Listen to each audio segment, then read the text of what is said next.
शांति। आज 3 अगस्त 2023 है।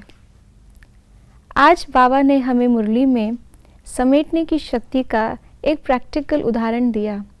बाबा ने कहा कि कैसे पूरे ज्ञान को 2 शब्दों में समेटना है, 2 शब्दों में वर्णन करना है।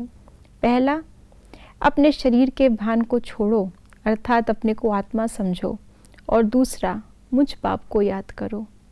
ऐसे ही कैसे समेटने की शक्ति से हम हर बात को समेट सकते हैं, सिर्फ ज्ञान को ही नहीं, हर बात को हमें समेटना है, और उसके बाद कैसे हमारी शक्ति उससे बचेगी, जानते हैं आज के बाबा के अव्यक्त इशारों से।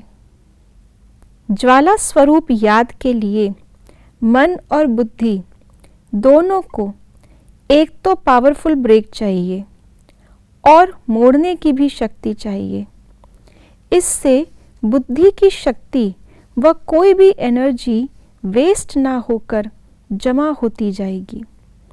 जितनी जमा होगी उतना ही परखने की, निर्णय करने की शक्ति बढ़ेगी। इसके लिए अब संकल्पों का बिस्तर बंद करते चलो, अर्थात समेटने की शक्ति धारण करो। शक्ति धारण करने के 2 तरीके होते हैं। एक तो शक्ति के स्रोत से जुड़ करके अपने अंदर शक्ति भरना, और दूसरा, जो शक्ति हमारे अंदर है या हमने भरी है उसको वेस्ट होने से बचाना। बचत करना भी कमाई में जुड़ जाता है। ये दोनों ही बातें बाबा ने हमें सिखाई हैं, और आज बाबा दोनों ही बातों को दोहरा रहे हैं। तो जो बाबा ने आज समेटने की शक्ति की बात की है, वो समेटने की शक्ति जो दूसरी तरीका है, हमारे अंदर जो ऑलरेडी शक्ति हमने भरी हुई है, मौजूद है, उसको बचाना। सतयुग के शुरुआत में हमारे अंदर कोई शक्ति भरा नहीं जाती, लेकिन जो शक्ति भर चुके हैं हम संगम पर, वही उसी शक्ति से हमारे कल्प की शुरुआत होती है, हमारे पार्ट की शुरुआत होती है, और कलयुग तक आते आते वो स्टॉक धीरे धीरे खाली होता रहता है। जिस समय हम अपनी सतो प्रधान अवस्था में होते हैं, स्टॉक धीरे धीरे खाली होता है, लेकिन जैसे ही हमारे व्यर्थ की स्पीड बढ़ती है, आत्माएं जो हैं वाम मार्ग में आती है, तो ये एनर्जी का लीकेज फास्ट होता है।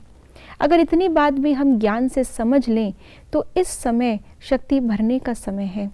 इस समय भी अगर हम वेस्ट में हैं तो कहीं ना कहीं जो शक्ति लीक होने का सिलसिला द्वापर से शुरू हो गया, वो संगम पर भी चलता रहेगा। इसको रोकने के लिए आज बाबा ने हमें बताया पावरफुल मन और बुद्धि का ब्रेक। और अगर ब्रेक नहीं लग रहा, बिंदु नहीं बन सकते उस समय पर, तो शुभ संकल्प, कल्याण की वृत्ति की तरफ अपने मन और बुद्धि को मोड़ लेना।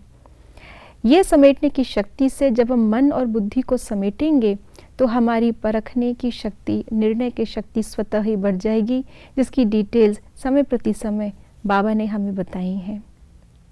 ओम शांति।